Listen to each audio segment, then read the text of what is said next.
right, good morning, everybody. Today is Friday, July 22nd, 2022. Welcome to episode number 159 of Simply Cyber's Daily Cyber Threat Brief. I'm your host, Gerald, and over the next half hour, I'll be delivering the top cybersecurity news stories of the day and providing expert analysis on each of those stories, on what it means to you as a practitioner so you can apply it today and absolutely just dominate. Or if you're looking to break in the industry, you're definitely going to be asked in an interview, how do you stay current? And if you're looking to break in the industry, being part of the daily cyber threat briefing gives you context. You start to hear the same kind of things. You start to identify what these kind of macro level issues are, and you'll just be more confident and more informed as you're, executing on that job hunt. Shout out and thanks to this stream sponsor, the one and only Barricade Cyber Solutions. Cyber criminals have stolen your company's data and derailed your business operations. So that's not good for anybody. Barricade Cyber Solutions will help you resolve the ransomware incident and get your business back on track. You're happy, your boss is happy, the business is happy, no one loses their job. Bad guys suck an egg. So if you're actively being ransomwared and your pants are on fire, you're probably not watching this because literally your pants are on fire. But you would call Barricade Cyber. And if you haven't experienced this, but you don't have a solution in place, consider having a conversation with Barricade Cyber. If you go over to their website, I think it's barricadecyber.com. Eric Taylor's in chat. He's the CEO of the company. Drop that in chat, Eric. His calendar is right there on the homepage. You can schedule a very informal, casual, basically conversation and see what's up. I want to remind you, if you hold professional certifications like CISA, CISM, CISP, all these guys, they all require CPEs or continuing education, right? You've got to stay informed, in order to maintain that cert. Each episode of the Daily Cyber Threat Briefing, just like this one, is worth half a CPE, which stacks, right? So if you've been here all week, that's 2.5. Boom, mark it down, shooter, right? You here all month, boom, 10. Mark it. Right? So be sure to say what's up in chat. That way it's burned into the YouTubes forever that you were here, and you can point back to an auditor. Just say, hey, how you doing? Even if you're introverted, just a quick little hi, good morning, where you're calling from will definitely help. And it will document literally the easiest, and I argue the most enjoyable way to earn CPEs. If you are live, I see 70 of you here just on Simply Cyber's YouTubes. Love it. Thank you for being here. I genuinely appreciate it. Special shout out to any University of Dallas members who are here. I gave a talk last night to about 45 people from University of Dallas and had a great experience. Thank you to Matthew Davis for setting that up. If you are on Team Replay, hashtag Team Replay in chat, right? If you're watching on replay, make sure you say what's up in the comments, again, to get credit for that CP, but also to identify with those other individuals who are hashtag Team Replay. I know Eric Taylor started the hashtag Team Live, so if you are live and that's how you want to identify, go ahead and hashtag Team Live. Thanks for catching the stream. Now, if you want to jump right to the news, when this promo card here thing turns into news, basically when this changes, then we're off and running. But for the next couple minutes, as I always like to do, I'm going to say good morning to chat. I'm going to take a slug off this coffee. I haven't really had a chance to get into it. And we're all going to collectively see whether or not my audio implodes again.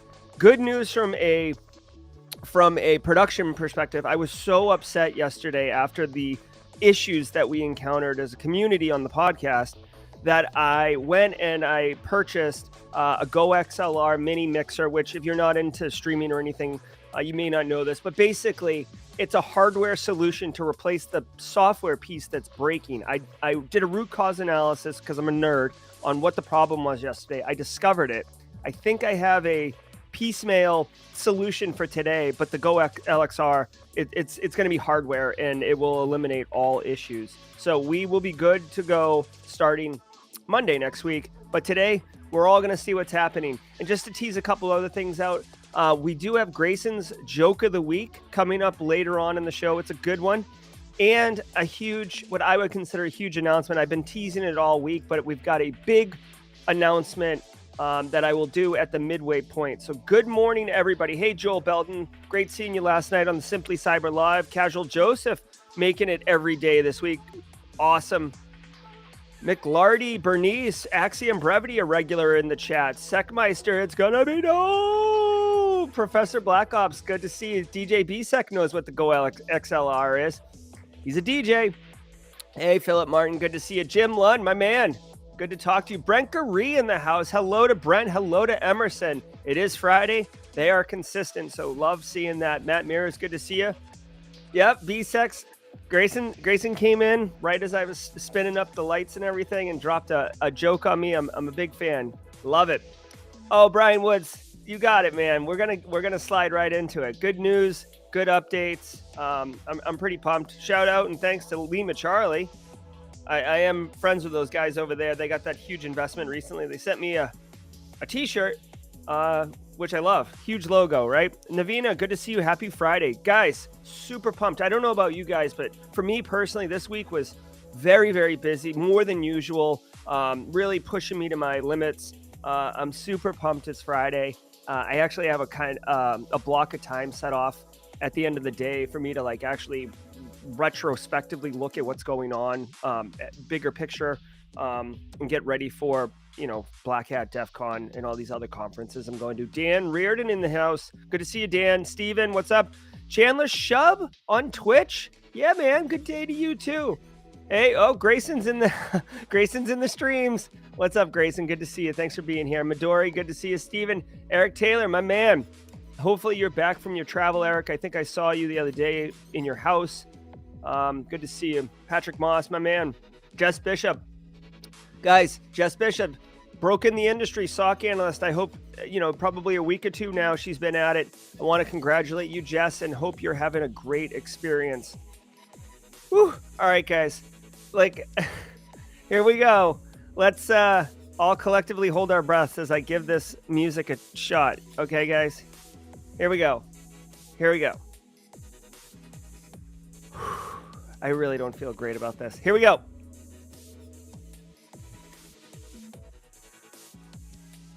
All right, so I just played the intro. Did you guys hear it? I want to try to make this as smooth as possible. Did you guys hear it?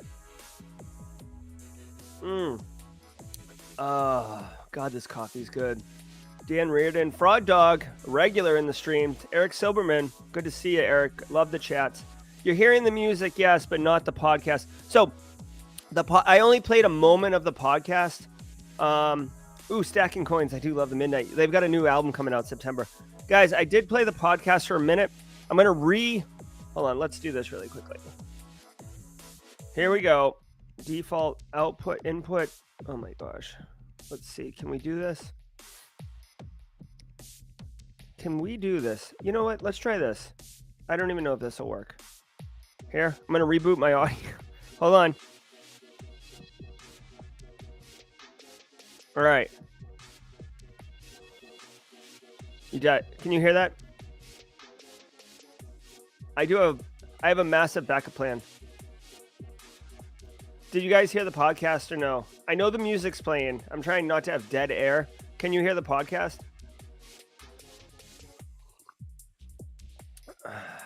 No? I'm assuming no. Okay, I've got a backup plan. This is literally the only time this will ever happen. Again, grant me grace. I have an XLR mixer coming that will solve all of this. Tomorrow, I'm going to tear my entire studio down and rebuild it from the ground up, okay? So this is going to be a little janky, okay? But please bear with me, okay? All right, because you guys don't want me to read these news streams, okay? Here we go. From the CISO series, it's cybersecurity headlines. How's that? Is that too loud? It's Friday, July 22nd, 2022.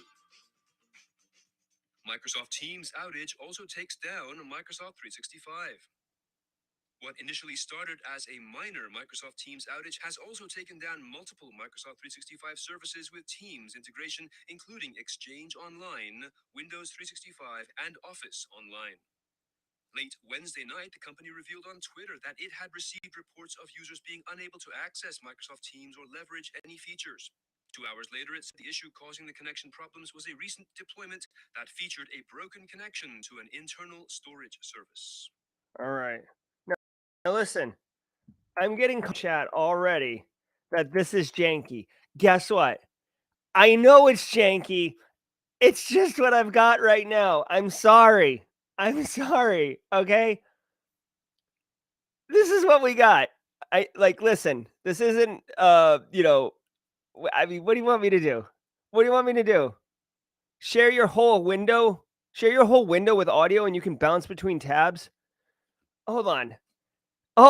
We'll give this a shot one time, okay? Share my whole window. I'm getting mod support and I'm getting mod shade thrown at me right now. I'm going to need a janky emote.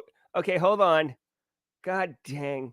I thought you guys would be receptive to this, but hold on. Okay, I'm going to share my entire screen and okay, we'll give this a shot. I don't have time for a demo. Give me a second. Ready? Here we go. Let's hope. Here we go.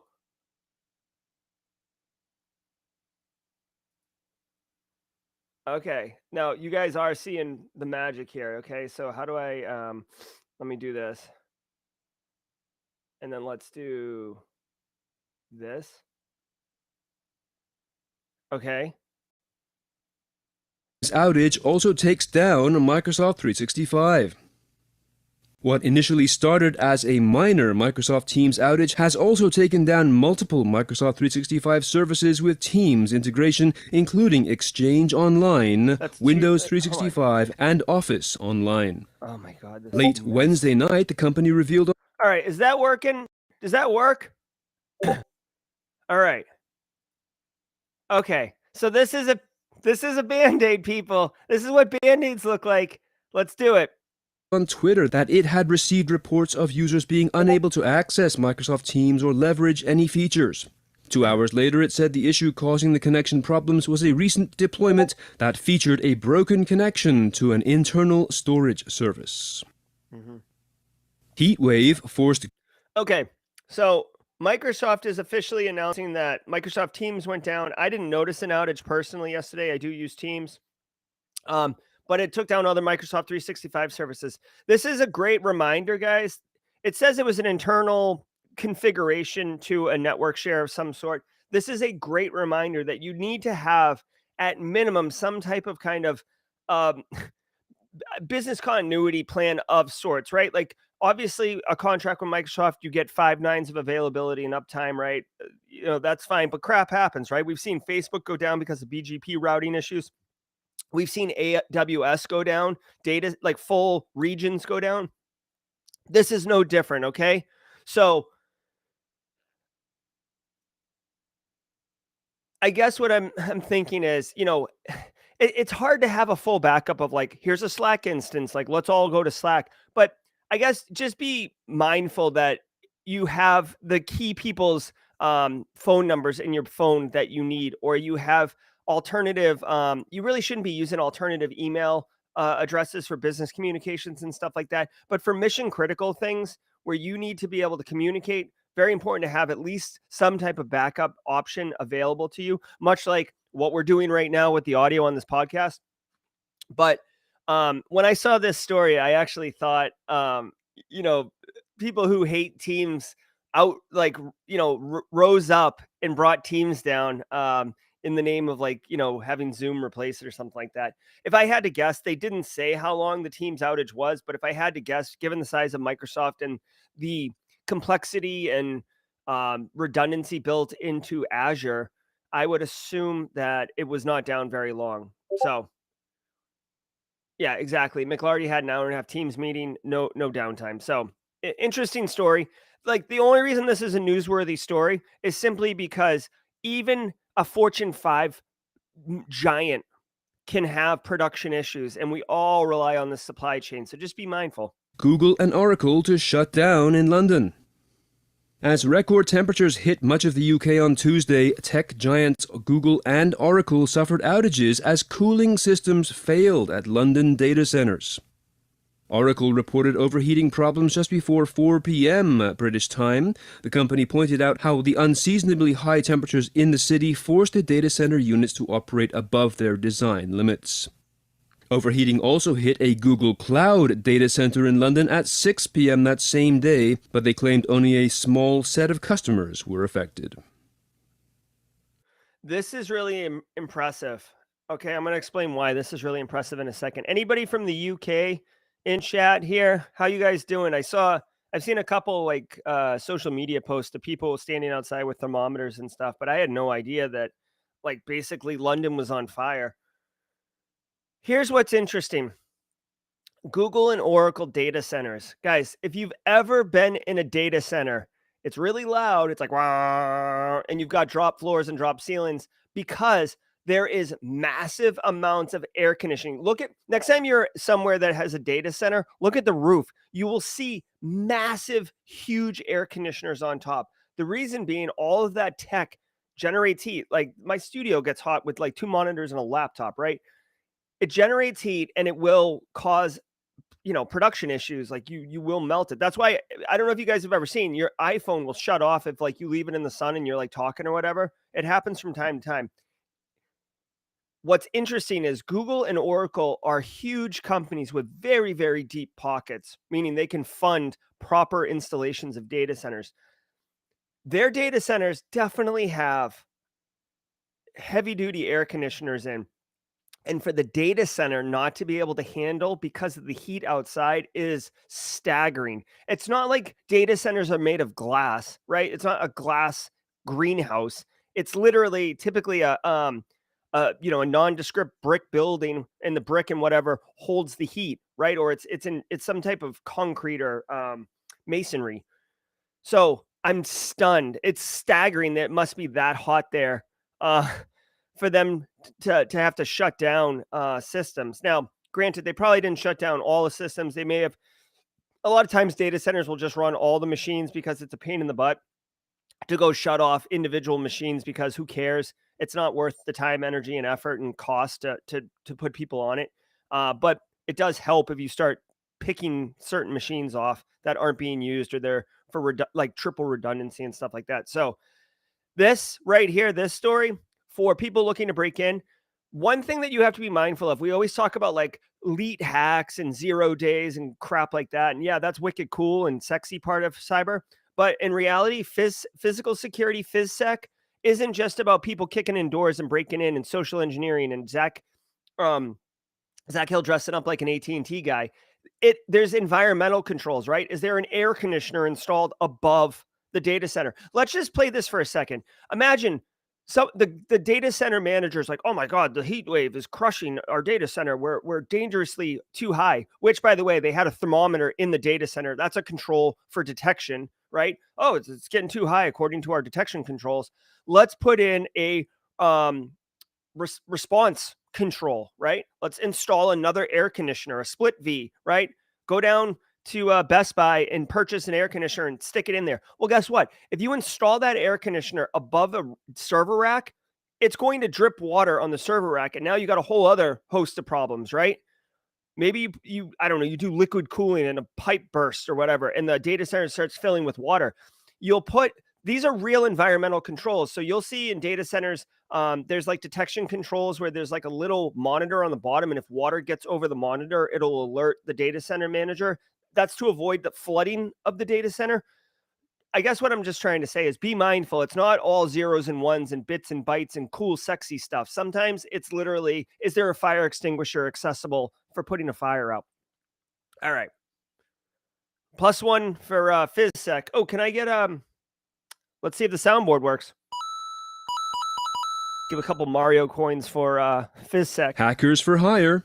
Adversaries employ cyber mercenaries. A cyber gang dubbed Atlas Intelligence Group is recruiting independent black hat hackers to execute specific aspects of its own campaigns. Also known as Atlantis Cyber Army, it functions as a cyber threats as a service criminal enterprise, offering services that include data leaks, DDoS attacks, remote desktop protocol hijacking, and additional network penetration services. This according to a Thursday report by threat intelligence firm CyberInt. Whereas organized threat groups tend to recruit individuals with certain capabilities that they can reuse and incent them with profit sharing, AIG uniquely outsources specific aspects of an attack to mercenaries who have no further involvement in that attack. The report's author said only AIG administrators and the group's leader, dubbed Mr. Eagle, knows fully what the campaign will be. Oh my God. Okay. Let's have fun with this for a minute, okay? It is the Atlantis Cyber Army. So get to know that name because that's got market potential and it's kind of cool. And it's led by Mr. Eagle. Okay. All right. So this is kind of scary. All right, guys, let me explain why. Let me take a sip of coffee and then I'm going to tell you why this is a major concern, okay? I'm pretty serious, said Mr. Eagle. Okay, guys, here is a major concern. This right here is essentially, okay, think of Reservoir Dogs, right? This is basically cyber Reservoir Dogs. There is a leader, Mr. Eagle, who has a stable of mercenaries, right? I know what Josh Mason's good at. I know what Joel Belton's good at. I know what B-Sec's good at. I know what Jack Scott's good at, right? Everybody's got their own little, like, arsenal. And instead of having the A team where you go in each week and do a different mission together, aka like, I guess Conti Ransom or Revel or something like that, you have this like just plug and play on demand, the right skills for the right job at the right time, and everybody gets a taste and then they go on their way. Just like, every action movie where they all get like a little bit of money after the bank robbery in the opening action sequence, and then they go, wherever, like the Italian Job. So here's the problem. That's a very effective business model, right? And it kind of sucks that the challenge for that business model is having the Rolodex of all the mercenaries to know which skills, and then getting coming up with the crime and then employing them the right way. Here, to me, is the big problem, right? And by the way, the Reservoir Dogs, similar idea. No one knew each other and it was a one-time hit and that was it. Here's the problem, guys. MITRE ATT&CK is very valuable, right? It allows us to see the full taxonomy of all type of tactics, techniques, and processes. I might be wrong. I always get that wrong. Of threat actors, right? And then we can use APT Group's signatures, the top of David Bianco's Pyramid of Pain, right? The TTPs, to identify and prevent. So, like Conti ransomware, they've kind of disappeared after the Costa Rican government ransomware attack, but let's just use them as an example. You could go to MITRE ATT&CK, pull up Conti, aka Wizard Spider, is what you'll find them under because that's their actual gang name. And you could pull down their TTPs. This is how they break in. This is how they establish persistence. This is how they move laterally. Then you could go into your own environment and look at your controls around those particular techniques and determine whether or not you had gap or whether you were sufficiently protected to a level that you felt, okay, we're reasonably all right. With something like this, the TTPs, the top of the Pyramid of Pain, literally changes every time because you have different operators using different techniques with different code, different skills, different cadence. Everything about it's different. The only thing that is same is the back end guy organizing it, and he's never going to, or woman, they're never going to touch your infrastructure. So this is going to be incredibly difficult to defend against. I mean, guys, basic blocking and tackling, fundamental cybersecurity, the foundational pieces, kind of a good cyber hygiene. That's what's going to protect from this. But this is scary. Hopefully this doesn't take off as like a business model. I will also say I don't operate in the dark webs. I know that like Eric Taylor is always up in the dark webs. A couple other people, I think Joel Belton goes up into the dark webs.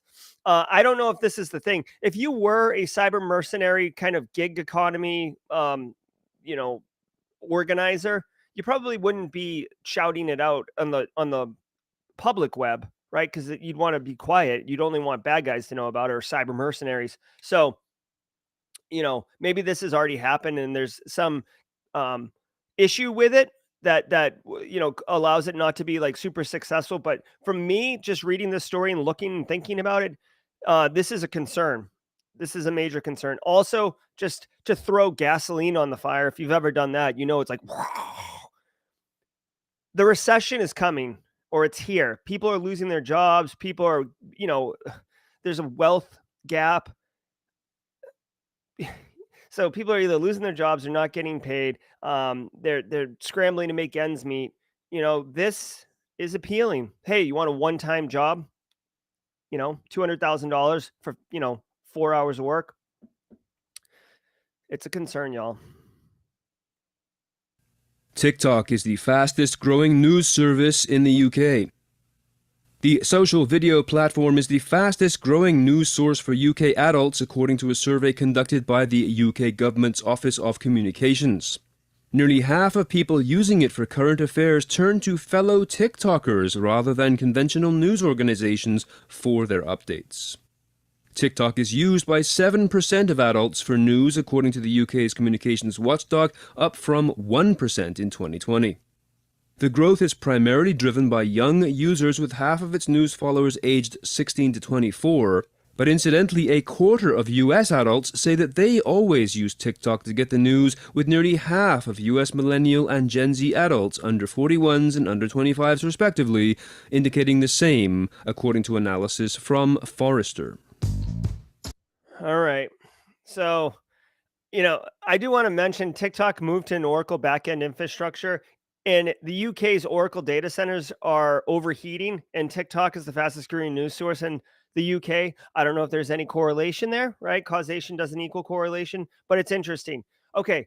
This is, I don't want to say concerning, but people should wake up and pay attention, right? The way that we consume news is changing, right? We don't log in. I'm such a nerd. We don't sit down for the 5 o'clock news. We don't catch the 11 o'clock news. Older people typically do. And maybe, I'm not saying everybody, right? So like you could be a 25-year-old who catches the 11 o'clock news, but more people are getting their news in different ways. Now, I personally get my news from multiple sources, but I'm always quick to go to Twitter, honestly. Like when WannaCry was busting, when Kevin Beaumont's talking about Blue Keep, like, from an information security perspective, Twitter is pretty good. Now, Twitter has its problems, and I think there's really no difference between Twitter and TikTok right now in what I think is something that people should be mindful and a concern. Here's the deal. It's all about information control and misinformation and disinformation, okay? And let's just remove that TikTok's owned by China, okay? Just put that to the side for a second. Here's the problem. Yes, something could happen in our town, right? Okay, check this out. The Roe versus Wade, right? Very polarizing topic. As the news was breaking that the Supreme Court made this decision, and then there's talk about like the Supreme Court, Clarence Thomas Justice's wife, and how she was involved with the Trump administration, stuff like that, right? You may go to TikTok for your news because you're, millennial Gen Z, and this is where you're going to get your news. Or Brexit for the UK people, right? Boris Johnson retiring or resigning or quitting or being fired or whatever happened over there. You go to TikTok. Now, I've got pro views and Joel Belton's got, anti views or whatever you want to say. Well, if whoever's controlling TikTok wants a certain message sent a certain way, they can suppress one perspective and inflate or, excite one perspective. Do you see what I'm saying? And people who are just like tuning into TikTok to consume data for news are getting a bent version of the news. And at least with news channels, you can go to Fox News and get kind of a right perspective, or you can go to MSNBC and get a left perspective, but you know what you're getting. On TikTok, you can't filter by, agenda or political alignment, or, you know what I mean? Like it's, so this is part of the concern, right? It can be used to manipulate public consent and public perception and attitude. And that is something that was addressed in the 2016, well, following the 2016 US presidential election, famously brought forth by Cambridge Analytica and what they did with Facebook.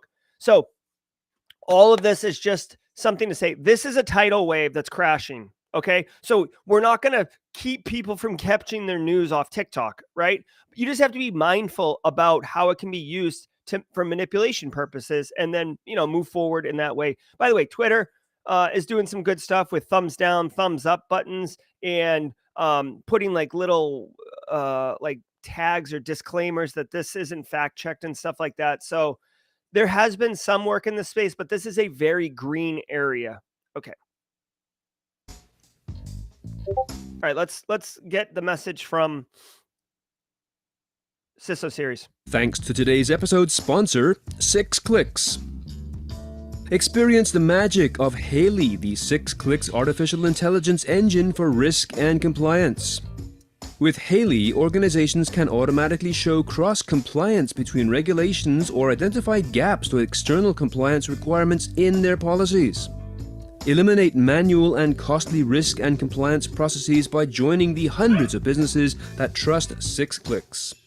For more information, visit 6clicks.com/CISO series. That's the number 6, CLICKS.com/CISO series. All right. It is the halfway point, and I want to thank all of you for being here. We got a couple announcements. First, I'll tease out the Grayson joke of the day. Why? And for those of you who are new here or whatever, on Fridays, my 10-year-old submits a joke to the show. It's a nice little thing that we do in order to kind of kick off the weekend. Today's joke of the day, this week's joke of the week, is why are programmers terrible bartenders? Why are programmers terrible bartenders? While we queue up some responses to that, I do want to drop a big revelation. This has been about 8 weeks in the making. I'm very, very happy and very, very proud to announce that the simplycyber.io website, the new website, is officially launched. It has way more access to way more stuff. A couple of things to point out. The free resources, there was a lot of requests for this. You can now filter by category on the free resources. It's got infinite scroll base case, so thank you for that idea. You can get to what you need way faster. There is a ton of free resources in here. Obviously, also, I'll be starting, there's a couple blog posts in here, but I'm going to be doing some quick hit blog posts. I want to share information in different ways, but it's also really an opportunity to have basically the internet find Simply Cyber a little bit easier. Obviously, you'll be able to filter by different types of blog posts and content. This is something that I'm slowly working on. It's not all going to be videos. It will be, if I do a lab and I'm showing like my lab write up, like Jess Bishop had this great blog post, and I bought a Arduino chip and made a rubber ducky. Like if you plug this into a computer right now, it will rickroll you. But I want to make a lab video on how you can follow along, and I just haven't had time. So things like that will be on there. A lot of good stuff. Obviously, the GRC Analyst Master Class will be here, and just a bunch of other stuff. So definitely, you probably had it bookmarked already, but if you haven't, check it out. If it it excites you, go ahead and bookmark it. Also, really quick, I just want to point out that I will be starting a newsletter as well. So if you drop your name and email address, just as we kind of do new initiatives, like the upcoming tournament for ThreatGen, I might send a newsletter blast out about that. If I do, a certain lab video, or if I'm going to be speaking at Wild West Hackin' Fest, which I will be in October, I'll send a blast out there. So no pressure. But this is the new website, simplycyber.io. I hope you guys check it out. If you have any constructive feedback about making the website better, let me know. But my web dev, I asked if she wanted me to provide references, and she said she's really busy right now and no, but she did a fantastic job. I'm very, very pleased with how this site turned out, and I'm really, really happy to share it with y'all. Okay. So hopefully you enjoy that. Okay. So why are programmers terrible bartenders? Because they don't open no new tabs. They don't open tabs, or they don't take they don't open new tabs, right? All right. I think I kind of butchered that. Sorry, Grayson. Basically, it has to do with them not opening tabs, right? Terrible bartenders because they're not getting paid. All right. So thank you for checking out the website. Thank you for the joke of the day, Grayson. Let's keep rolling. The growth in targeted sophisticated cyber attacks troubles top FBI cyber official. The FBI is deeply worried that cybercriminals and nation-state adversaries are developing more precision in their attacks and taking advantage of innovations in artificial intelligence that will compound the digital threat in the years to come. This according to FBI Assistant Director for Cyber, Brian Vorndren, on Wednesday. He said, quote, "When we think about software as a service or even supply chain attacks, what happens when the adversary understands that there is perhaps one software factory that services the entire community?" End quote. Vorndren oversees 1,000 FBI agents focused on cybercrimes nationwide. He made these comments during a speech Wednesday at Fordham University's cybersecurity conference. In that same address, he pointed to the growing problem of blended threats, in which nation-states and criminal enterprises work together, as well as the growing sophistication of deepfake technology. Yeah. So, I mean, okay. First of all, I'm glad that the FBI is talking about this. I mean, this is the assistant director for cyber, so if he was talking about anything other than cyber, it would be concerning. Jack Scott does a weekly cyber fed news roundup. I think it's right after this show. I'll actually try at the end of the show to see if I can push you guys to it. But this might be one of the news stories that's involved. Essentially, guys, all of this right here, all of this is simply saying that supply chain is risk. That like the integrated global economy, software as a service, Microsoft Teams, Office 365 goes down, right? How's that impact? AWS goes down. This is what they're saying here. And, you know, I appreciate that they're calling it a top cyber concern because it's true, but like this has been a concern. The NIST cybersecurity framework, the major update that they made from the initial version to the second version was introducing an entire supply chain category, right? Like that was the big change. So we as practitioners, we as a, I guess an industry have been mindful that supply chain is a real thing. Look at Log4j. That's a perfect example, right? Log4j, it was everywhere.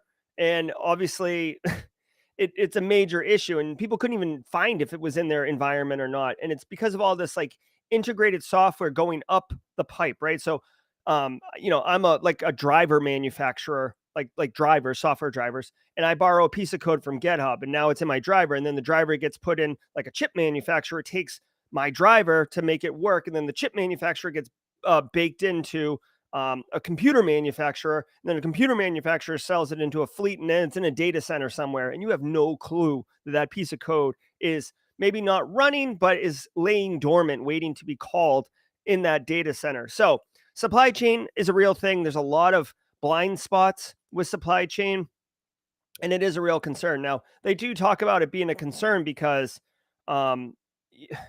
targeted threat actors and very advanced APTs. So A stands for advanced in APT, but very advanced APTs could target a very specific problem or a piece of code and set it up so then it can have this cascading effect. Famously, if you want to dip into the Wayback Machine really quick, famously, there was a news story from Bloomberg. Oh my God, Bloomberg. I just want to the big hack, motherboard, backdoor. This was like a huge thing.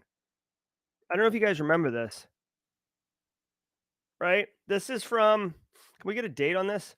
October 4th, 2018. I don't know if you guys remember this, but there was a big story that basically get out of here, Bloomberg.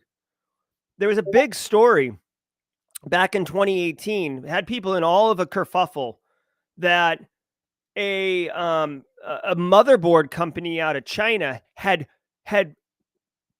put in a hardware backdoor on all the motherboards coming out of China or Shanghai, I think, And they were like motherboards for servers, and these things were in Amazon data centers, Apple data centers. It was like the 30 top US companies had these motherboards in their data centers, and people for a minute, like for a hot minute, were like losing their mind that basically we were, I don't want to say being compromised, but like, basically this like web of network backdoors had been deployed silently, waiting for like the Manchurian candidate to like activate.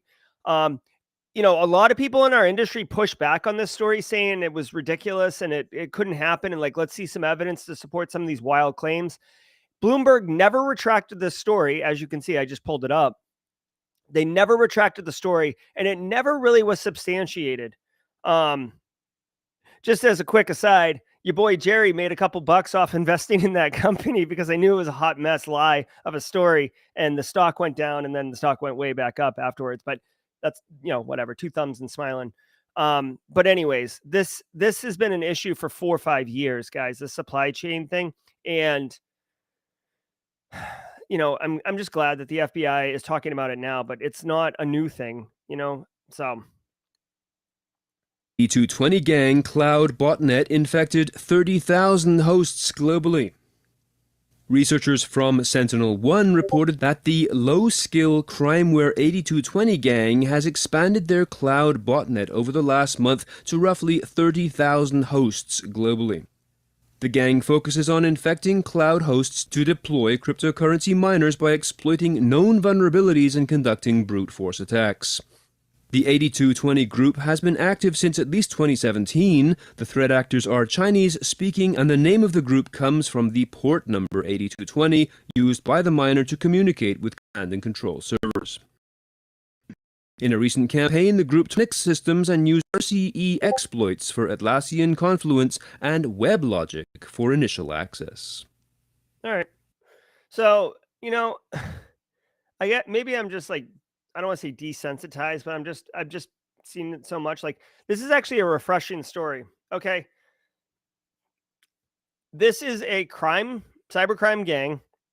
According to the article, I didn't fact check this, but it says they're low skill. So they're exploiting known vulnerabilities, probably with published exploits, and they're installing crypto miners, and they have it in about 30,000 hosts. So they're probably generating a tidy little sum monthly. Couple things here. One, I've said it on the show many times, right? Like, crypto miners are low priority for me as a CISO, right? Like, I don't want them in my environment, but if I see them and I've got something else going on, I'm not going to take care of them right now. They're just not a major issue. They're like, I don't know. It's like I don't know, like a little bit of a rash on your leg. Like, yeah, it sucks. You don't like it, but like, you're driving, you're driving up the side of the country, right? And you got a little bit of a rash on your leg. You're not going to pull over and drive 20 minutes to a Walgreens to get ointment. You'll just take care of it when you get to your destination, right? Basically the same thing when it comes to crypto miners in your environment. Secondly, 30,000 hosts. Yeah, that's a good number and like whatever, but like, seriously, every single other botnet is like, hold my beer, right? Like, Mirai had like 600,000. This Luna one recently had a couple 100,000. Like, 30,000, like, that's cute. With all due respect, right? I mean, whatever, 30 G's. So anyways, Chinese based, no big deal. Like, this is a thing. And so I guess the one actionable thing I would say is check your endpoints, or, set a rule up on your firewall to see if requests are coming in on port 8220, as that's a very, very, it sounds like a fixed value that this cybercrime gang is doing. I mean, obviously you can change the ports pretty easily, but, and this would be an inbound request on 8220 or a listening service on an endpoint on 8220. That's what you should be looking for, right? Okay. The call is coming from inside the house. Outlook email users alerted to suspicious activity from Microsoft-owned IP address. Strange things are afoot in the world of Microsoft email, with multiple users reporting unusual sign-in notifications for their Outlook accounts. The twist here is that the IP address at the root of the issue appears to originate within Microsoft itself. The messages, according to users, also appear in the Unusual Activity section of the company's email website, ruling out a phishing attack. The Register reports that explanations from Microsoft are slow in coming and quotes an independent IT specialist who suggests that other than something being severely wrong in the single sign-on department, perhaps miscreants were reusing passwords from various disclosure lists. All right. New Register. I got to find out who the author is of this. Hold on. We're going to start tracking this. Richard Speed. Okay. Note to self. Next time we see miscreant, see if Richard Speed's the author. This word right here doesn't get enough playtime in modern language, and the Register throws it around quite a bit. I don't know if this is from the UK. If there's anyone here from the UK, is miscreants like a term that you guys throw around, like the way that we throw around? What's a very American term? Hey, jerk off, or what? But I don't know if miscreant is pretty common in the UK or not. But okay, so check it out. When you do Exchange Online protection and you're kind of running blue team security operations infosec for an organization, and you look at the suspicious emails in your environment, there's usually a lot of them, almost overwhelming, where unless it's your full-time job, you can't really manage them very well. And it'll give you a reason why it's suspicious. it was reported as a phish by other users. It was from a known compromised C2 malicious domain, et cetera, et cetera. I will tell you that sometimes when you get these emails and they're coming from Microsoft's IP range or Google's IP range, this is less with the email and more with network traffic and stuff. You see endpoints talking to Azure, endpoints talking to Google. Threat actors can operate in those IP ranges, right? They can set up malicious software in Google Cloud, but it's very difficult as a practitioner to be able to filter out this is legit traffic, this is not legit traffic. And by the way, let's say you just turn on a computer, you haven't installed anything. There's a lot of underneath the hood communication going on between the endpoint and different services. But let's just say you're running Microsoft Windows and maybe you have Defender for Endpoint, right? There might be 15 different network connections going on, looking for updates, pushing telemetry, some lower level subsystem stuff. It's very, very difficult for me personally. So maybe my SecOps people on the phone, maybe they're like, oh, Jerry, you suck at your job, and this is actually quite easy. But for me, when I look at all that, it's like noise. I'm I have no data to be able to identify whether or not that is malicious or that is legitimate. And you basically kind of stick your thumb in your mouth and pop it into the wind and say it looks legit, right? It makes sense why this would be happening. There's nothing.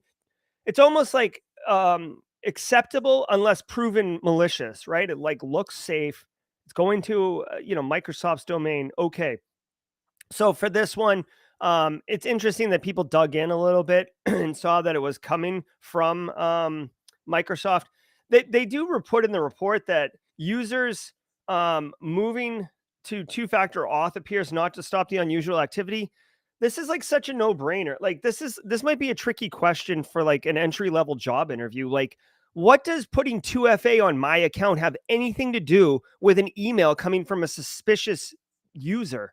Those two things are completely separated from each other. It doesn't even this sentence doesn't belong here. This doesn't make any sense. Yeah, you could put 2FA on, but it appears not to stop the unusual activity. Explain to me when it would stop the unusual activity. You're getting emails, right? Oh, wait, hold on. I'm sorry. I'm losing my mind. Hold on. Users have wisely changed their password, but occasionally see a successful sync among failed login attempts. So I guess that is 2FA. I don't know. Which one? Look for the Microsoft. Okay. Oh, I see. It's not. I'm sorry, bonehead. Okay, so it's not about getting email from malicious users. It's Microsoft IP based login attempts to end users mailboxes, right? So it's like brute force attacking. Sorry, I kind of I put my blinders on and yelled YOLO and just went running down the road like an ass. Like, this is slightly different story, okay? Basically, you're seeing fake login attempts, suspicious activity, but it's coming from Azure, which actually gets to the point that I made before. There's nothing stopping malicious threat actors for standing up infrastructure in Azure or in Google Cloud. I mean, it's more likely to get torn down sooner because, they have controls to look for that stuff, but it doesn't stop them from doing it. Or, mind you, you're a threat actor and like I compromised Joel Belton's ice cream shop, which has an Azure O365 instance, and then I use that compromised infrastructure to attack Nick Barker's EDR company. You see what I'm saying? Right? Because I'm doing the trust and authority of Joel Belton's ice cream up in O365 to legitimize like the activity that I'm going to do. Ultimately, obviously, Joel Belton's ice cream O365 instance is going to get, shadow banned or ban hammered or taken down or blocked or whatever. But as a threat actor, what do I care? I'll just move on to another victim and wear him like a pair of pants. Linux malware framework lets attackers install rootkit on targeted systems. A never-before-seen Linux malware has been dubbed a Swiss Army knife for its modular architecture and its capability to install rootkits. This previously undetected Linux threat, which security firm Intezer has dubbed Lightning Framework, is equipped with a plethora of features, making it one of the most intricate frameworks developed for targeting Linux systems. The framework has both passive and active capabilities for communication with the threat actor, including opening up SSH on an infected machine and a polymorphic, malleable command and control configuration. Intezer researcher Ryan Robinson said in a new report published yesterday, Thursday, the Lightning Framework is an interesting malware as it is not common to see such a large framework developed for targeting Linux. The discovery of Lightning Framework makes it the fifth Linux malware strain to be unearthed in a short period of 3 months. Yeah, and chances are there probably more frameworks out there. Okay, a couple things. One, you can see Intezer's. They said Intezer in the podcast, but I just think the guy didn't know how to say it. This is Intezer. Some of you might be familiar with Intezer. We've had the CEO and the CTO of the company on Simply Cyber Live. I do like their product. They're kind of shifting on what their product focus is, but I've used their product. I enjoy their product. Okay. So love that they're doing this research. Couple things about this story. One, this is great for people looking to break in the industry or get a little exposure, and for practitioners. Okay.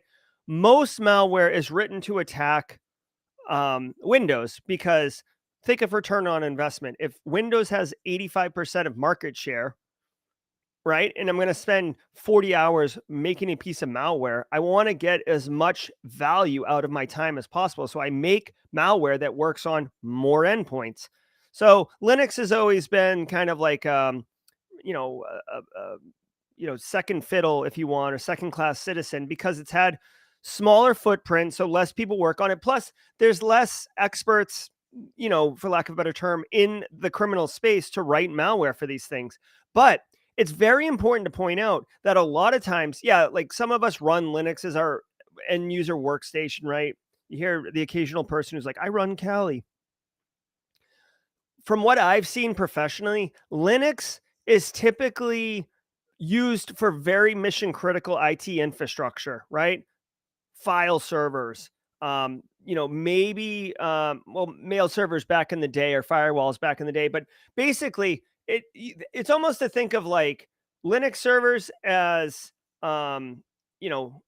very important, and then Windows VMs workstations as sheep. Just like like if you lose a couple, no big deal or whatever. Like a lot of people just spin up Windows VMs or have the server management team spin up VMs, Windows VMs, but the Linux ones are kind of for critical IT infrastructure. So the point is, even though there's fewer of them, the value of them is higher. So getting one, compromising one, having rootkits, backdoor persistence mechanisms, hiding in plain sight, that is awesome because as a criminal, because you have a high value target. And obviously you can really wreck a company if you screw with their critical IT infrastructure.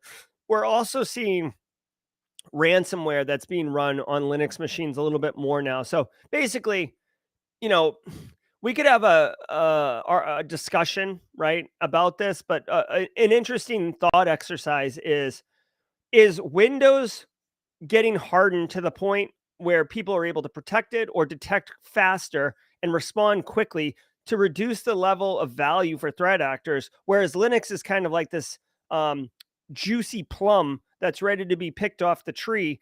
And people are now like, oh, well, like there is actually high value over here on this. Like, let's start focusing our energy over here because people, practitioners, defenders are not looking at these type of things. I don't know. But if you are into security research or if you are into the tech and getting a little bit deeper into the weeds, I'd recommend checking out the Integer post because they do like a deeper research. Yeah, they do a deeper research on these blog posts. Here, this is the Integer blog post on the Lightning Framework. Yeah, you can see it right here. I know it's tough to see, but yep, very cool.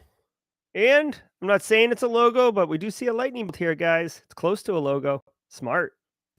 Remember, we have a great slate of live Friday content today. All right, so that is going to do it for today's show. I do want to thank everybody. Let's just see really quick if Outpost Gray is doing her CyberFed roundup. Let me see real quick. Oh, let me turn my music back on. Well, hey, I'm going to turn the music on. Let's see if that screws up my audio. Probably not. Probably not. Let's take bets. I don't see any upcoming live streams, so I don't think she's doing the CyberFed news roundup today. Unfortunately, I thought she was. Maybe she's doing it live. I don't know. Anyways, thanks, guys. Let me turn the music on, see what happens with the audio. The music's on. How's it sound? Oh, wait. I can't do that. Oh, God. See what happens when you share your whole screen? All right. So we made it, guys. Just a reminder, starting next week, I'm going to have a whole new rebuilt studio with hardware, audio mixers. Out with the old, in with the new. I want, Pamela have a safe trip to the event you're going to. I don't want to disclose OPSEC, but have a good travel to that. Glad the audio was good. Special thanks to Josh Mason for calling my setup janky in the first 2 minutes and helping me come up with a better solution than holding my cell phone up to the microphone. I was just trying to make it work, right? Okay.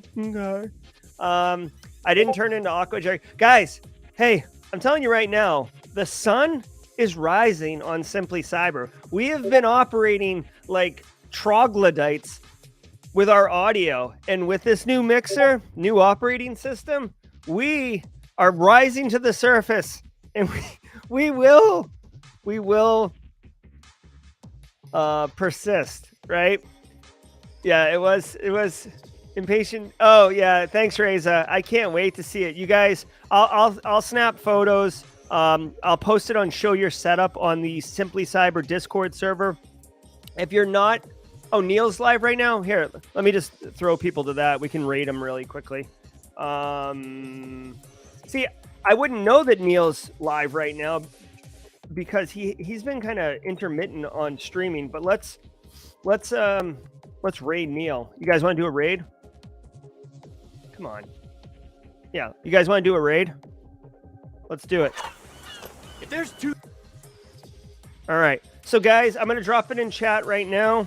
If you want, here, I'm going to drop it in chat. This is Neil Bridges' Cyber Insecurity live stream. Okay. This is what it looks like. He is doing Tea with a Hacker. It's an AMA stream. If you're interested in just good spirits hanging out, he doesn't really do anything particular as far as like the news or anything like that, but he is a CISO. He's very knowledgeable. He's a personality, right? He's a good guy. Go ahead and drop hashtag Simply Cyber in chat. I'm going to do it right now. Hashtag Simply Cyber. I see Black Knight over there. Guys, have a great weekend. Let's go raid Neil. Be good, everybody. We'll talk soon.